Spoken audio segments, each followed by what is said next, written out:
Shabarabasaya.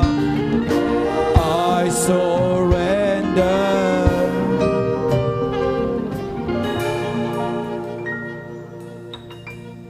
Père, au nom de Jésus, je demande que tu donnes à ton peuple la sensibilité prophétique, afin qu'il puisse capter la mouvance de ton esprit et qu'il puisse entendre ta voix leur dire: monte ici. Et comme Moïse, qu'il soit capable d'abandonner le troupeau pour se connecter au buisson. Comme Daniel, qu'il soit capable, malgré leur élévation et leur bénédiction, de se tenir au-devant de toi 3 fois par jour. Dieu de Daniel, Dieu de Moïse. Jésus, tu as pu sentir la direction prophétique pour entrer dans un jeûne de 40 jours, car il est écrit: conduit par le Saint-Esprit, tu es allé dans le désert afin de jeûner. Les apôtres se sont retirés dans la chambre haute, acceptant ton invitation. C'est alors que l'Église est née.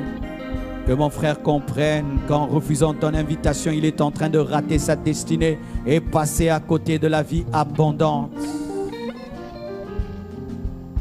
Délivre-nous de toute compromission et de toute tiédeur qui nous amène à être pleins au-devant de toi, alors que tu veux des vases vides que tu peux remplir. Pardonne-nous, Seigneur, d'avoir laissé des hommes nous diriger alors que nous sommes les prophètes de nos propres vies. Que celui qui prophétisait prophétise à nouveau. Que celui qui avait des visions ait à nouveau des visions. Que celui qui avait des songes ait des songes à nouveau. Reçois cela, reçois, reçois, reçois, reçois, reçois, reçois, reçois, reçois, reçois, reçois, reçois, reçois, reçois, reçois, reçois, reçois la restauration des dons prophétiques. Reçois la restauration des dons prophétiques. Reçois la restauration des dons prophétiques. Receive, receive, power. Shige, shige, shige, shige, shige, shige, shige, shiga baba soya. Manteka ribota yasho, minteki rite yasho de. Le Seigneur me dit qu'il restaure le don, les dons spirituels. Tu n'allais plus dans sa présence, c'est pourquoi le don n'agit plus. Tu as perdu ta vie de prière, c'est pourquoi le don de prophétie n'opère plus. Mais comme tu t'es repenti aujourd'hui, que tes oreilles s'ouvrent à nouveau. Maintenant, maintenant, maintenant, maintenant, maintenant, maintenant, maintenant, maintenant, maintenant, maintenant, maintenant, maintenant, maintenant, maintenant, maintenant, maintenant.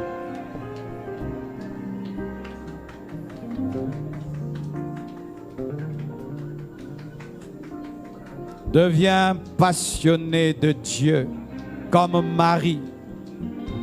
Se suffisait de l'entendre et d'être à ses pieds. Que ta plus grande richesse devienne Jésus.